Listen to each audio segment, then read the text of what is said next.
Looks like we just lost our signal, so he's transitioning from singing to being tech guy, so thanks for all you do. Well, if you were here first hour, you know that we chatted a bit about dinosaurs and how to make sense of them from a biblical perspective. And I think we're back now. Looks good. Nothing up there yet, but okay, there we go. Oh, and now I'm having challenges here. Give me 1 second here, but it should reconnect. No, maybe not. Well, that's all right. I can. I'll have to just turn around probably. All right, wing it. Well, so last hour we talked a bit about dinosaurs and creation, and in this hour we're going to talk a bit more about the authority of the foundational book of Genesis. And if you're not familiar with our ministry, we've been around for 40 years, and we started in Australia that long ago, and our U.S. office is more recent, but we're now in 7 different countries. And what we do is equip believers to have a confidence in Christianity. So we're known as an apologetics ministry. Apologetics, if you don't know that term, if it's a new word for you, it does not mean running around saying you're sorry all the time. That's what husbands do, I'm told. No, rather, apologetics comes from the Greek. It's a word that means giving a logical reasoned defense for your faith. And so we're an apologetics ministry, meaning we want to equip people to see that Christianity is true, especially in this controversial area of Genesis and creation and evolution. And I think it's important for Christians today to be equipped in this area because it's such a focus of the world's attack on the authority of Scripture. The world comes against us with all sorts of arguments and claims that they're just following the science, and so we need to have answers for those things. Okay, good. It actually did work this time. And so what I want to focus on primarily is how and why believers should get equipped and how this is such a foundational issue in our culture today. Now, we communicate this message through a variety of means. We have a website and other things, tools that we produce. We also employ many PhD scientists, and many of them are speakers for us. They travel around the world and give evidences for creation in the Bible to schools and churches and so forth. And you know, as our speakers travel around, they tell me certain questions tend to come up time and time again. We get the same questions over and over. And we get questions on things like carbon dating. For some of the speakers, they get asked most of all about dinosaurs. That's why we did a whole talk on that last hour. Other speakers get asked about ape men and those sorts of things. But the number one question that I receive as I speak on these subjects is, how old are you anyway? And I don't know why that is exactly. I guess I have kind of a youthful appearance. And so I'll give you the answer to that up front. It turns out I'm 41 years old. That might surprise some of you. It just goes to show you that those scientific ways of calculating the age of things don't always give you the true answer. Better to consult a history book if one is available, or an eyewitness. And you realize we have both of those things in the Bible. It's an eyewitness testimony. It's a history book that tells us the true origin of all things in the opening chapters of Genesis. And so this subject is important because, again, as I said, so often we're challenged by the world that science supposedly discredits the Bible. And this leads a lot of us to question, how do I really know these things are true? That was true of me as a young man as well. Because I grew up in the church, and yet I had a lot of questions. And I wondered things like this: how do I know that God is real? Do I only believe in the God of the Bible because that's what I was raised to believe? Or are there good reasons to believe that God exists? I also wondered about those bones that scientists dig up out of the ground, and they tell us these are ape-like ancestors of human beings. Do we have any ape men? Are those real? And if not, what do we do with those bones as Christians? I wondered about dinosaurs as well. If God made everything in 6 days, how do you make sense of the dinosaurs? Well, we talked about that last hour. And finally, if the Creator is a God of love, then why did He make a world that's so filled with death and pain and tragedy and suffering? Well, those were only 4 of my questions as a very young man. Thankfully, when I got to my high school years, there was a creation speaker who came to my neighborhood and he answered a lot of those questions for me. But I want you to think about this, moms and dads especially, if you had to take a pop quiz and answer all 4 of those questions here this morning, does that make your heart race a little faster? Do you have confidence that you know those answers? And are you passing it on to the next generation as well? Are you training your own young people, children and grandchildren, to have answers for what they believe? Because they're going to grow up and be bombarded by these things too. They're going to have their own questions. Are we helping them to see that the Bible is trustworthy and that Christians don't have to have a blind faith? I was very thankful that I learned the answers when I got to high school. But imagine if I had not gotten the answers to my questions. If I was just told to have a blind faith or something like that. Well, a lot of times we see what happens to those folks in different statistics from research groups like George Barna and others. Barna says about 2 out of every 3 teens that grows up in the church ends up walking away from the faith of their upbringing. And other surveys have come up to about the same figures. And by the way, are these somebody else's kids? Or are these children among us? Maybe there are teens in this church that have already made up their minds to go. So how are we going to help those people to see that the Bible can be trusted? Well, the Bible itself actually commands us to be prepared to give answers. In 1 Peter 3:15 it says that we should honor Christ the Lord as holy, always being prepared to make a defense. Or some translations say be ready to give an answer. And who do we do that to? Well, to anyone that says to you, why are you a Christian? You say that the Bible is the Word of God. How do you know that? Do you have answers for challenges like that? And yet we should do that with gentleness and respect as well. Not be obnoxious as we're talking to non-believers, but make sure we're humble in our approach and just love them and share the truth gently and graciously.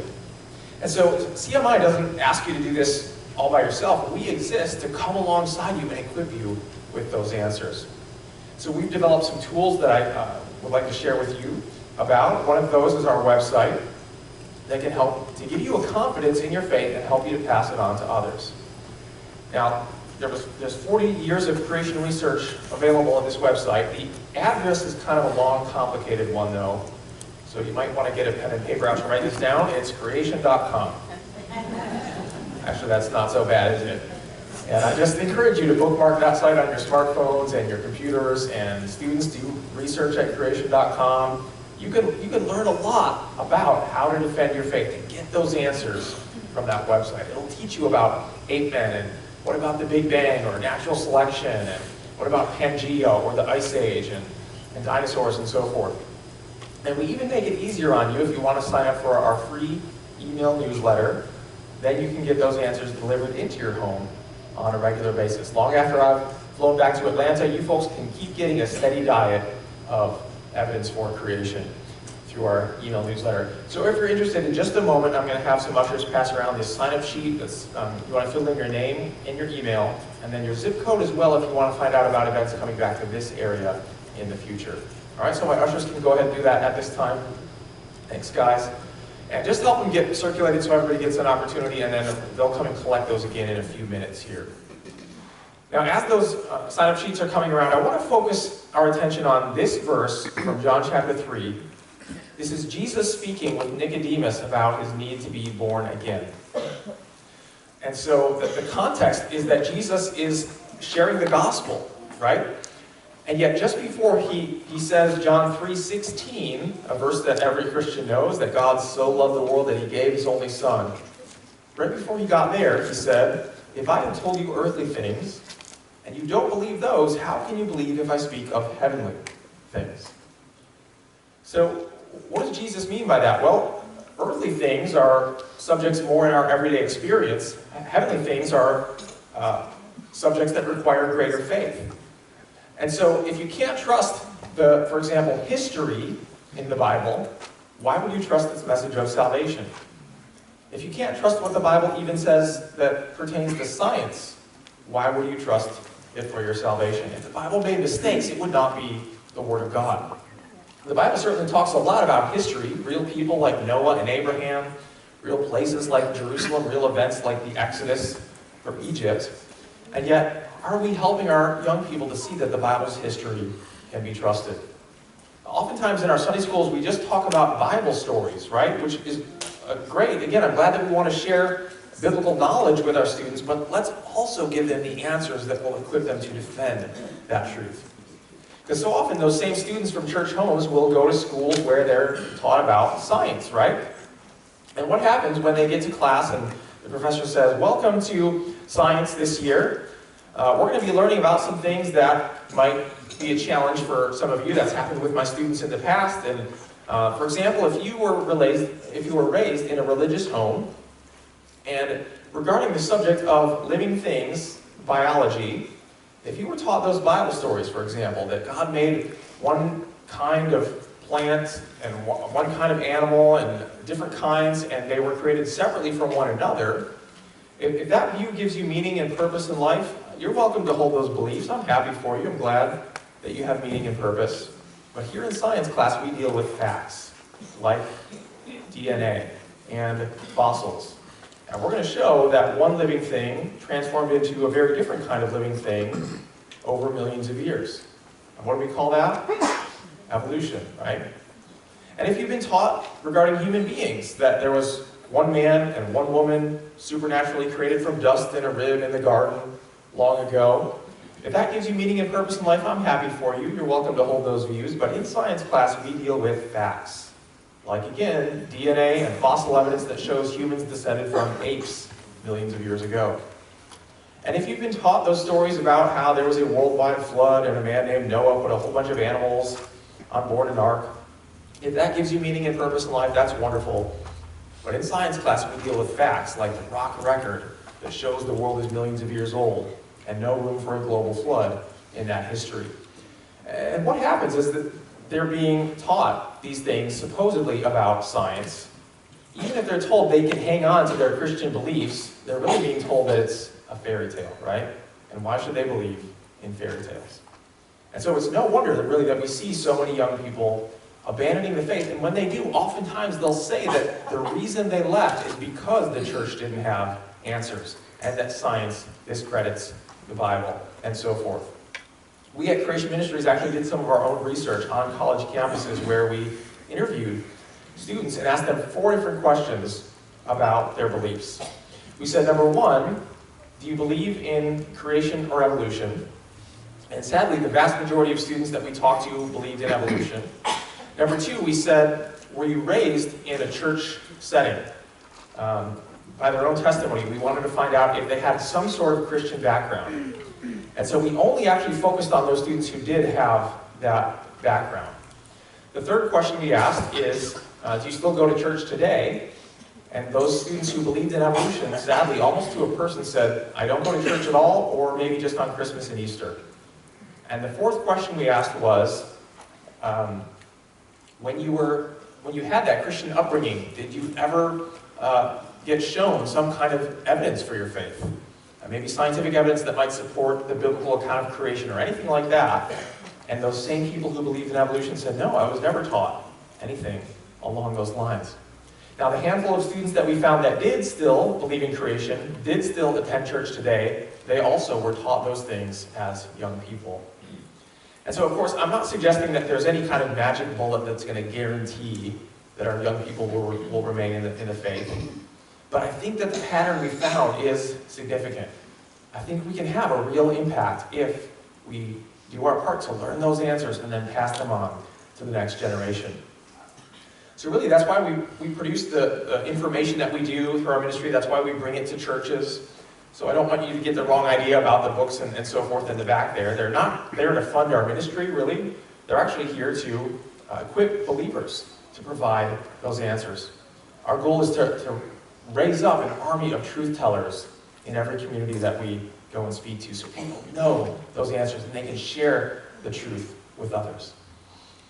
Now, a lot of what we talk about is that Genesis is foundational to the rest of Christianity. So it's no wonder that the world attacks Genesis. Much of our Christian doctrine, those heavenly things that Jesus spoke about, is rooted in that early history about God making the world in 6 days, about making human beings in his image, about sin entering the world, and death is a consequence of sin, the global flood, the Tower of Babel, and so on. In fact, to sort of illustrate how important Genesis is to the rest of Christianity, I want to share with you the words of an up-and-coming young theologian. But she is only 7 years old, so I'll let her mother tell you her story. There was a Christian mom who wrote this letter.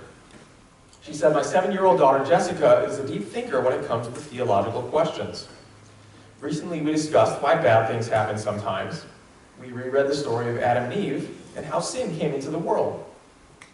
Now later that week, Jessica was ill and had to stay home from school.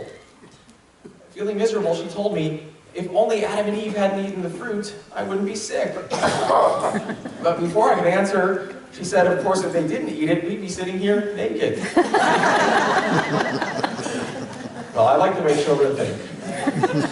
And even 7-year-olds can have insights that adults miss, right? Jessica knows that the Bible gives us real history. It talks about a real man, Adam, the first man. And we are his descendants. And his actions impact our lives right down to the present. It's the reason we wear clothes, the reason we get sick, and so on. And so you could say that Jessica thought of Genesis like a foundation. For so many of the Bible's teachings, we just talked about clothing, right? I think, it's wonderful that everyone this morning has clothes on. There's a moral reason for that, right? Not just to stay warm when the weather gets chilly, but it goes back to the Garden of Eden, that God clothed Adam and Eve with coats of skins because sin corrupted their innocence. The whole concept of marriage. What is marriage to be about? Why do we have the institution of marriage? Well, that goes back to Genesis as well. Do you remember when Jesus was challenged on the subject of divorce, which relates to marriage? The Pharisees came and said, they were trying to trap him, right? They said, can a man divorce his wife for any reason? And Jesus said, well, what does the law tell you? The Old Testament that they were very familiar with. And they said, yeah, well, we know that. Moses, who wrote the law, Moses permitted divorce. And Jesus said, that's true, but God only allowed it because of the hardness of your hearts, right? In other words, that wasn't the ideal. That's not the way God set it up to begin with. And that's exactly what Jesus went on to say. He said, but haven't you read? And he was about to quote from Genesis chapters 1 and 2. Haven't you read that he who made them from the beginning of creation made them male and female? And that Eve was literally Adam's flesh, right? Coming from his side. And therefore the text and Jesus said, don't separate what God has joined together. So marriage is tied to Genesis. Why is it one man and one woman for one lifetime? Well, it's because God is the one who gave us the institution of marriage. This whole idea that we're born with a sin nature, you don't have to teach babies to do wrong things. They already know how to do that, don't they? And the fact that the death rate today is 100%, does that bother anyone besides me? Well, both of those go back to Genesis as well. God told Adam and Eve, don't eat from this tree over here, and if you do, you will surely die.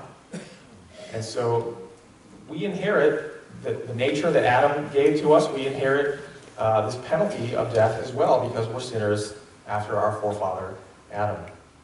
And therefore, do you see how even the gospel message is tied to Genesis?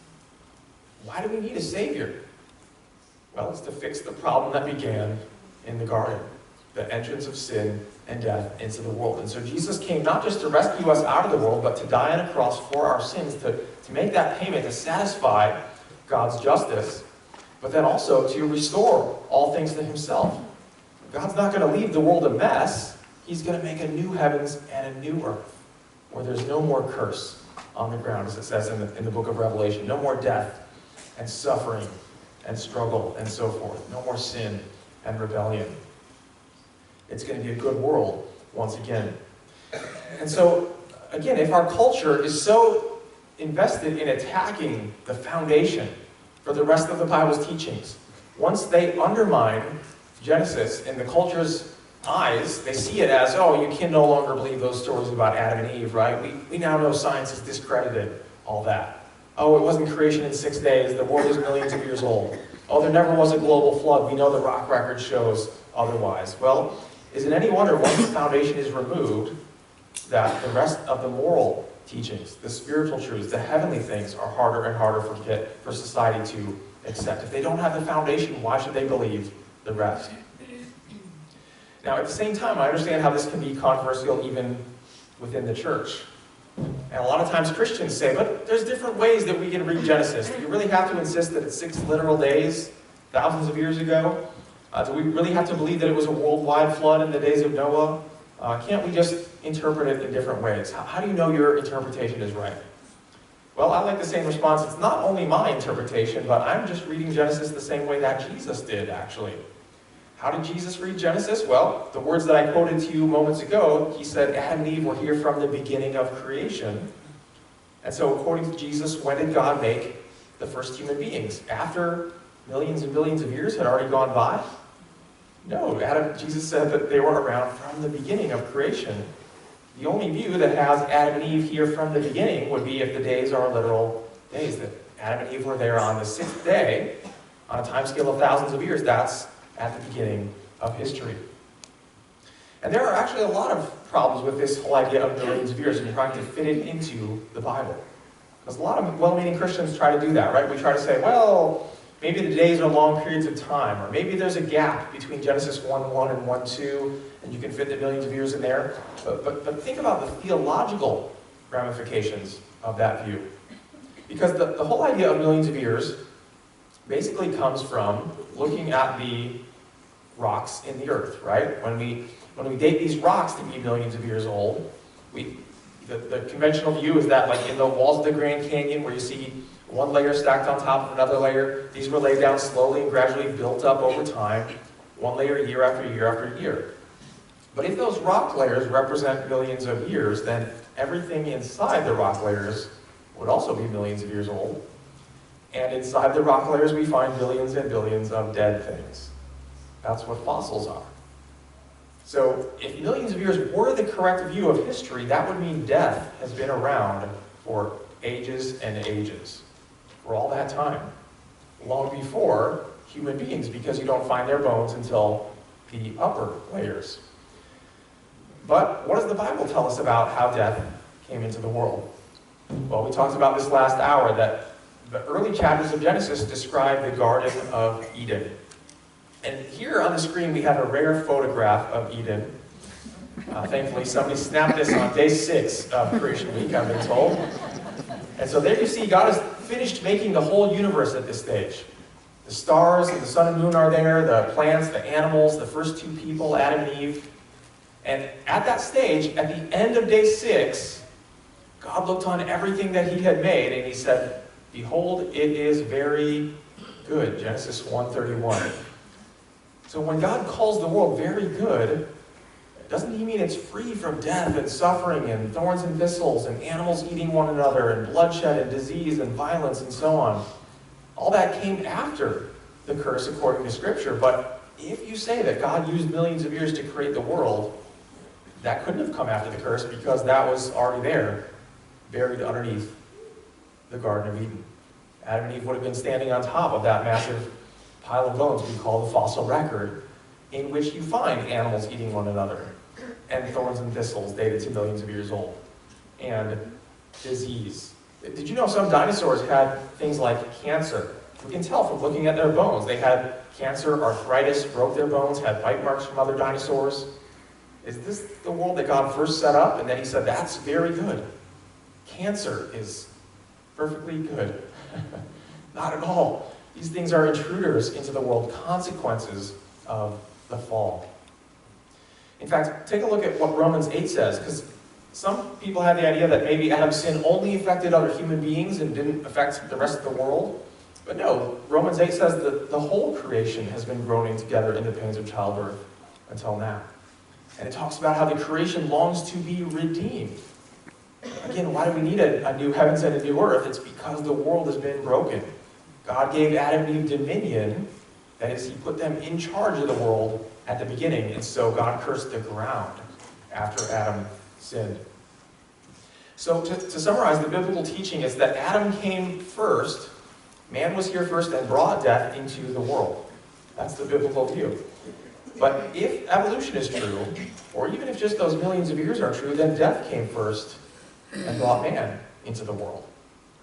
Do you see the radical contrast here? And so this is hopefully clear then that it's not simply a matter of theological hair splitting, right? This issue of the age of the earth is really also about not just time generically, but about what happened in all those years. Can we trust the history in Genesis and what it says about God making a good world to begin with, death coming as a consequence of sin, and that's the whole reason we need a Savior, Jesus Christ. And that's the reason we need a new age to come where God does away with this issue of death. And so, in a sense, you could say that millions of years turns the gospel upside down. I like the way that someone once put it that you can't really have the good news, you can't understand the good news of the New Testament until you first understand the bad news in Genesis. And so the bad news, if you will, is foundational to our faith. Well, look at the way the Apostle Paul even connects Adam and Jesus. Here in 1 Corinthians 15, he says, "For as by a man came death, by a man has come also the resurrection of the dead. For as in Adam all die, so also in Christ shall all be made alive." And so if the first man, Adam, wasn't a real historical figure, then how does the gospel make any sense? You need both the first Adam and the one that the Bible calls the last Adam, Jesus Christ, in order for us to be saved. And so this event right here is part of the foundation of our faith as well. We as a ministry, though we're called Creation Ministries International, we're not just dealing with the amazing design in the universe that points to a creator, the design of living things and of the heavens and so forth. Those things are a significant part of what we talk about, but we want to go further than just pointing out that there's a creator.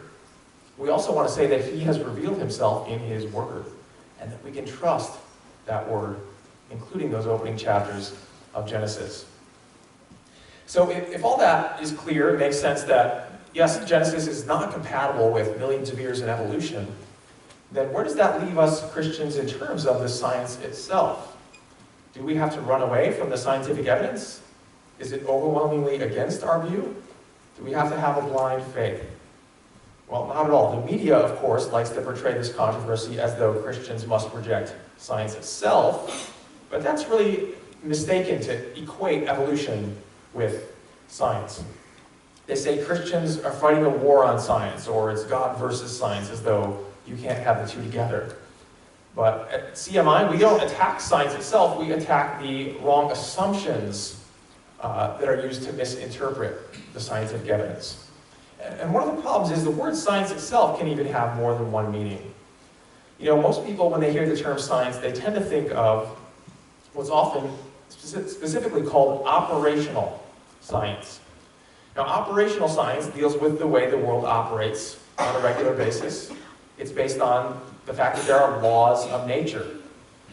So, for example, we'd be talking about what's happening in the present, making observations, doing experiments, and repeating them again and again to check our results against the real world. Now, this kind of science is a very powerful tool. In fact, it's something that God gave us when He put Adam and Eve in charge, right? In order to rule over creation, they would have to investigate the world. And it's only possible because God created the world. God is a God of order, not of confusion. That's why the world operates according to natural laws and so forth. If there was no God, why would you expect to find order in nature rather than a chaos? Or if many gods are in charge? No, there's one creator that stands behind all things.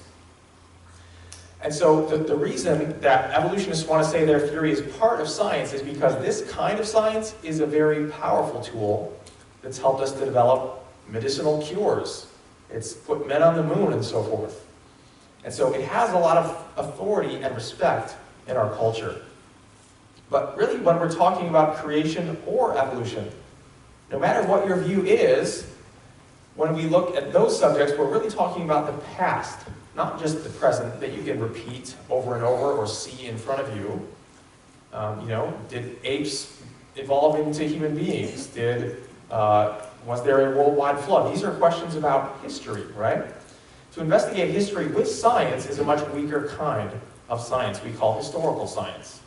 And there you just have fragmentary clues in the present that you can try to use to reconstruct a story you tell about the past. Now, it's not that I'm saying historical science is bad or wrong all the time.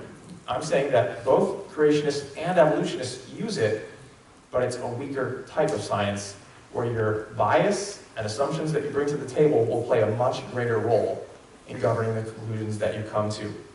So if we apply that distinction to some specifics like fossils, if I want to find out how we got to have billions of dead creatures buried in the Earth's crust all over the world, that's a question about history, isn't it? We use historical science to investigate. And evolutionists often give us the impression that, well, we know how fossils form. It's slow and gradual. Animal dies, sinks to the ocean floor, waits to get buried by layer upon layer, year after year.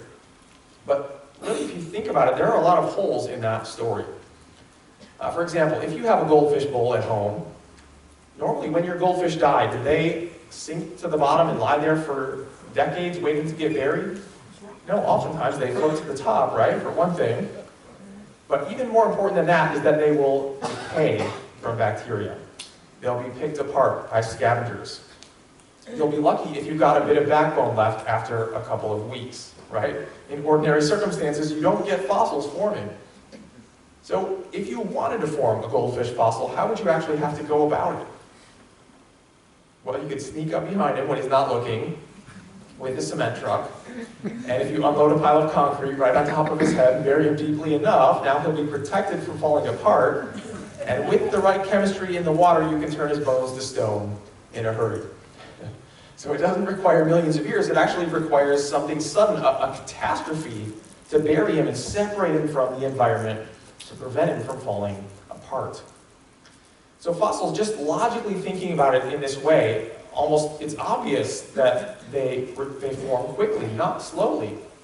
And did they form millions of years ago? No, we can dispute that as well. So let me give you some real-life examples of fossils that we know form quickly.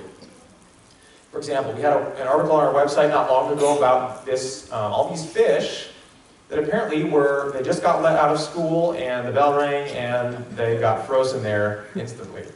How is that? Clearly, this wasn't one dying and falling one at a time to the ocean floor, because then they'd be pointing every which way, right? They're all pointing the same direction because this was a sudden burial that froze them in place. Or take this creature here. This is an ichthyosaur, a computer-generated image because, as far as we know, these are extinct today. But this is a type of reptile that once swam in our oceans. An ichthyosaur. And we find lots of fossils of them, like this one here. This one we know was buried very suddenly, and that's because right here where the arrow is pointing, that is a baby ichthyosaur almost fully out of the birth canal. In other words, this is a mother ichthyosaur in the process of giving birth to live young when both animals suddenly got overwhelmed and buried and couldn't even finish the process. And it doesn't take millions of years to give birth. And praise the Lord for that, right, ladies? But it's not just the burial that happens quickly. What about turning to stone? Well, here's a fossil hat from New Zealand. It used to be a soft hat made of felt, but it got buried by volcanic ash. And only 20 years afterward, it was dug out, and it had evolved from a soft hat into a hard hat. In just 20 years. I guess evolution does happen in some cases. Or we have heaps of examples like these. Here's one of my favorites. Fossil teddy bear made by a gift shop in England. So what they do is they actually just take soft teddy bears, hang them on a string nearby this mineral-rich well water. So the water splashes onto the bears and they soak it up, but as it evaporates away, it leaves behind just the hard minerals. And how many hundreds of years does it take to cover a bear in flowstone? Actually, 3 to 5 months is about all it takes. And so we've even got a couple of these stone bears for ourselves in our office in Atlanta. Now, of course, many evolutionists do acknowledge that fossils can form quickly, and sometimes you will see this referenced in their museum displays and so forth. But they might object on other grounds. They might say, but hold on, Mr. Creationist, you're telling me that fossils support quick things, but we know that so many of these creatures we've found are intermediate types. You know, you keep talking about the missing links, but they claim to have found quite a number of links in that chain, from one type of creature transforming over millions of years into a radically different type. Well, what are some examples of that? Well, we could look at Pakicetus, for example. Here, this creature, when it was first discovered, made the cover of Science magazine back in the 1980s. They named it Pakicetus, which means the whale from Pakistan, where it was found. The whale from Pakistan. Now, you have to understand what evolutionists believe about the origin of our modern-day whales. They say because they are mammals, they are closely related to other mammals, like creatures that live on the land, more closely than they are related to fish, for instance. And so they said, if evolution is true, we should expect to find some of these four-legged land-dwelling creatures over millions of years becoming transformed into ocean-dwelling whales. And here's one example. Pakicetus looks a bit like he's sort of in between, right? He's got four legs, but he's got a very streamlined body for swimming through the water, a lot of blubber apparently for keeping him warm at the depths and so forth. He looks like he could be in between a land creature and a whale, right? But hang on, this is a picture that we're looking at. And young people, keep this in mind. Every time you're told an evolutionary story, every time you see a drawing or a sculpture in a museum of some evolutionary idea, you always want to distinguish between the evidence on the one hand and the artwork on the other. So we're looking at artwork here. What is the actual evidence for Pakicetus? Well, the bones that they had found when they made that drawing are right here. Not even the whole skull, just the shaded bits, and no bones below the neck. So how do they know what Pakicetus' body looked like at that time? The reason they thought Pakicetus is related to whales, and they still think that to this day, is because of a tiny bone in his inner ear resembles whale ear bones, to some degree. Now, it's actually not as similar as they often try to make out. But as often happens, they, years later, found much more of the skeleton of Pakicetus. And they now know that this animal had hooves, and probably spent all its time on the land and was a speedy runner. And here's the way they draw Pakicetus today. So this is an extinct rodent, and that's quite a difference from their original guesswork, isn't it? So it's not that there's some grand conspiracy theory or that evolutionists are unintelligent. What's happening is they have a set of glasses through which they interpret the evidence. They already believe evolution is true, and so when they find something, they try to show how it fits their story. But there are lots of examples like these as well, of claimed missing links that don't stand up to scrutiny, or at least have plausible alternative interpretations. Let's consider with human beings. Did we really come from apes?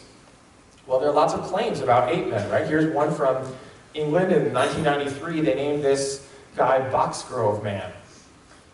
But let's again distinguish between the artwork and the evidence. What was the artwork that showed up in newspapers? A pretty human-like body with a very subhuman or even ape-like face, right? How did they know Boxgrove Man looked like that? Well, what did they find? You're pretty much looking at the evidence on the screen there. It was a fragment of a shin bone and a couple of teeth and some stone tools. Now, they admitted at the time that the shin bone and the teeth looked 100% human. Well, if all the human body remains look human, why do they make Boxgrove Man look ape-like? Well, it's not so much because of the look of the material, it's because they dated these remains to 300,000 to 400,000 years old. And according to evolutionary theory, in England at that time, modern humans had not yet emerged or arrived on the scene. And so they sort of had to downgrade these remains to get them to be consistent with their evolutionary ideas. Let's look at one more example with human origins. That's one I'm sure you've heard of before, Neanderthal man. Now, this is a case where we don't just find a few scraps and bits of bones. We find actually many very complete skeletons from multiple individuals spread out across the Middle East and Europe and so forth. So there's no question that Neanderthals existed, but what does the artwork say, and how does that stand up to the evidence? Here, back in 1909, they were drawing Neanderthals like this, stooped over, bent knees, full of fur. This guy looks kind of like King Kong, doesn't he? But is that how Neanderthals looked? Well, the more that we've learned about him over the years, the more evolutionists themselves have changed their tunes. Here's the way that they depict Neanderthals today in museums and magazines and so forth. They stood fully upright. They had bones in their throat that were probably used for speech. Everything about their anatomy suggests they were human beings. They had some subtle differences from your average person alive today, like a bonier eyebrow ridge, a little bulge on the back of their skull, their chin didn't jut out like ours does, a bigger nasal capacity and so forth. But they seem to have been adapted towards cold climate because from a biblical point of view, these would be post-flood people, even post-Babel, living in a several 100-year-long ice age. And yet, there's nothing about them that suggests they're any different in terms of their intelligence and their humanity than you and I. By the way, how well they cleaned the dirt off their faces and trimmed their hair, that is not part of the fossil evidence. You realize that? That's artistic license that goes into these reconstructions. And yet, if you gave these folks a shave and a shower, would they even stand out in a crowd today? No, they look like they could be your relatives, right? And guess what? From a biblical point of view, they actually are our relatives. Did you know that we're now finding DNA from these ancient Neanderthal remains? And from that analysis, it's become widely accepted today that just about everybody in the world has some Neanderthal DNA in us, meaning that some of our great-great-great-great-great-great-grandparents were the Neanderthals. And it's perfectly with a biblical point of view. They're made in God's image, descendants of Adam and Eve. One more point on this, just kind of a humorous way this was illustrated, is that when the BBC, the guy in the upper right there, when they came out with their new Neanderthal man sculpture, one news headline said, BBC's Neanderthal man looks a lot like Chuck Norris. And there you can compare the two to see the uncanny resemblance between them. I mean no disrespect to Mr. Norris. He's actually a wonderful Christian man, I understand, but rather it's to the credit of Neanderthals that they look like you and I, because that's who they were. They'll fit with the evolutionary ideas, they fit with biblical creation. So we've looked at fossils for a little bit here, and seen that fossils can form very quickly. They don't need millions of years. We've seen the claims about missing links are often open to alternative interpretations. We want to distinguish between artwork and evidence. And third, we've seen that as Christians, theologically, we don't want to put dead bones, fossils, millions of years before Adam and Eve. That would put death prior to sin and the fall. So if that's the case, if these fossils don't represent millions of years of slow and gradual processes, how can we account for them within biblical history? They must have come about after Adam's sin, then, right? Sometime within the last few thousand years. Is there anything in the Bible that might suggest how you can get billions of dead creatures buried all over the earth in a great catastrophe? How about a worldwide flood that would bury so many of these critters in the earth and provide the conditions to turn their bones to stone? And by the way, if you understand the fossil record as testimony to Noah's flood, then where's the millions of years just gone? Once again, that's a contradiction between the two. So is there scientific evidence that supports this idea that rock layers can form quickly as well? Don't they form slowly and gradually, one at a time, stacked up? No. Here's a good example. Mount St. Helens was a volcano that erupted back in 1980. And that initial eruption lasted about 9 hours. A lot of the ash and pumice that went up into the sky came down and hardened into a solid rock layer. And you see the person there for scale? That's a lot of rock from one catastrophe.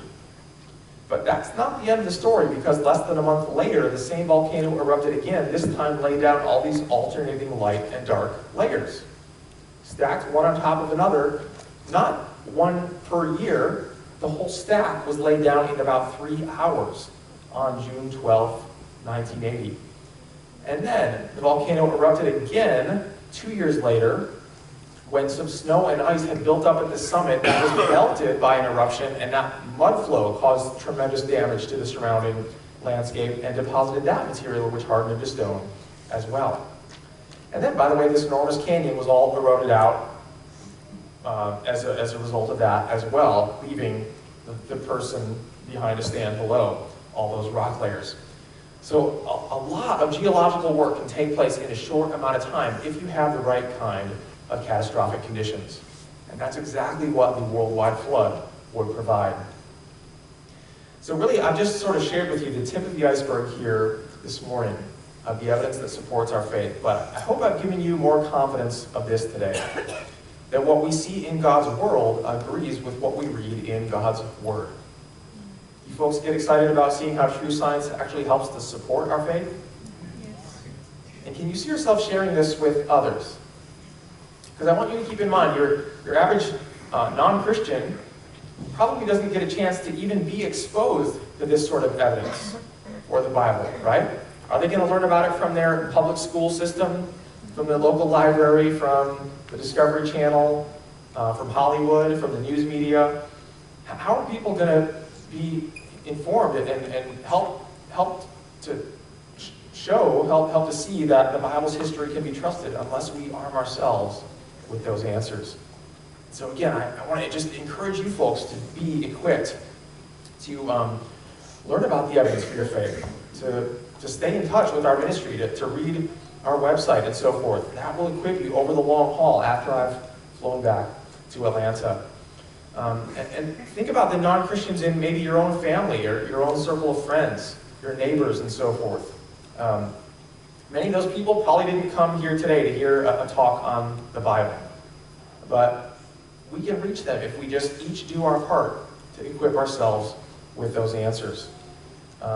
And remember the statistics that we talked about. Let's make sure that nobody in our family or in our church can say, oh, I was just asked to believe the Bible blindly and I was never shown any evidence for the truth. Or I asked these questions and nobody could answer my questions. Or now we know that science disproves the Bible. No, there's a battle for souls here in Texas. Amen? And so we need to do our part to help our children, our grandchildren see that the Bible's history can be trusted and that its message of salvation through Jesus Christ is true as well. And so there are many more questions that I didn't have time to address that are covered in our resources. So I hope you don't mind if I just get practical with you and share about a few of those that will help raise up an army of truth tellers here in this community. If you sort of look over the books in the back and think, boy, there's a lot there, I don't know where to begin, let me just make a few recommendations. So the one resource that is certainly our most valuable, it's my personal favorite and it wins more people to the Lord than anything else, is our Creation magazine. This comes out 4 times a year. It's full color, no paid advertising, but each issue is 56 pages. So it's like getting a wealth of material in the mail every time. And it's easy to understand, right? Sort of like the things we covered today, fossil teddy bears and rock layers from a volcano and so forth. That's not like you have to have an advanced degree to understand it, right? We cover things like this. These 2 baby girls are twin sisters. Have the same mom and dad, but they have very different skin shades, right?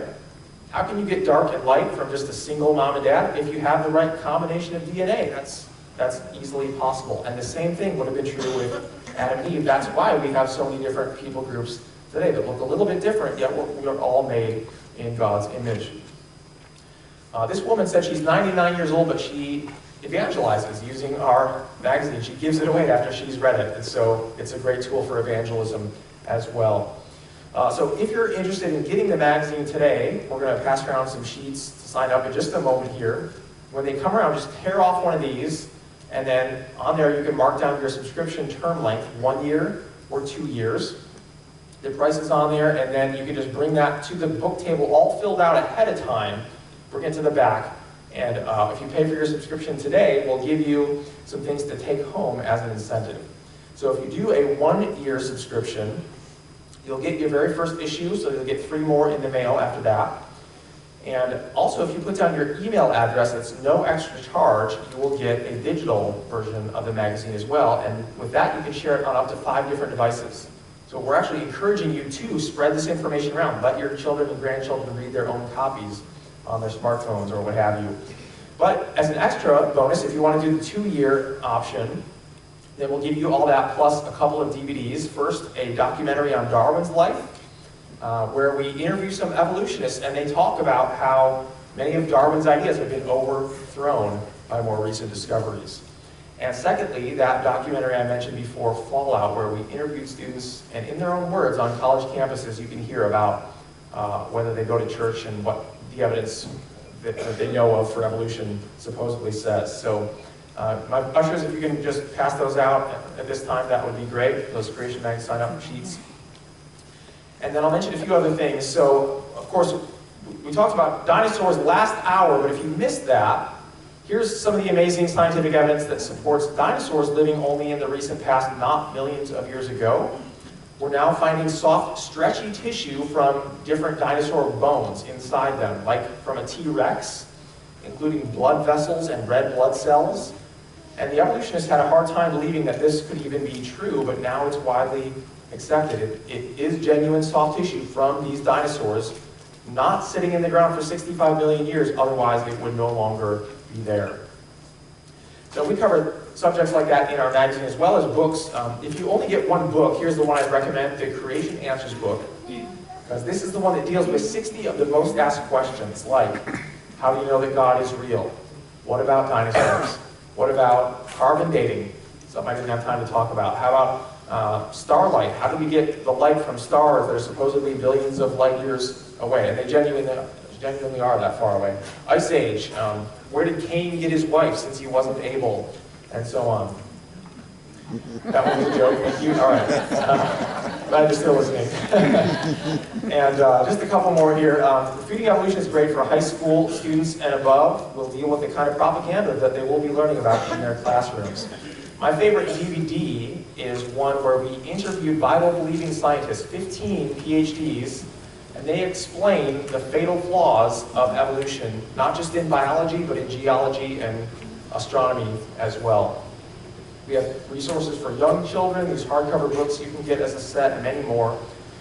And here's a great way to follow up. A lot of times we get asked, can you come back to our church and speak again next year, maybe on a slightly different subject? Well, oftentimes our speakers have a limited amount of time and resources, and what we're trying to do is actually reach new places that haven't even heard this message at all before. But if you want to follow up in that way, then you can pick up this 12-disc DVD set. You can run these videos, they're 40 minutes or less, in a small group or Sunday school class, and have our scientists and speakers train you on Genesis 1 to 11, the scientific and theological evidence that supports that. And I give a couple of the lectures in that set as well. So I'll leave you with a reminder that we have a website with lots of freebies, 40 years of creation research at creation.com, and a return to where we began, which is this verse. 1 Peter 3:15 is for all believers.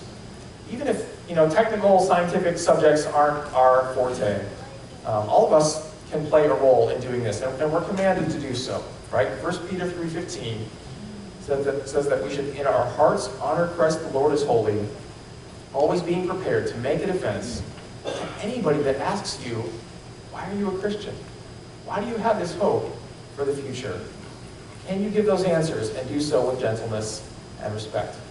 That's our calling. So I hope you folks will equip yourselves with a knowledge of the truth so that you can give others answers and show them that the Bible's history is true right from the first verse.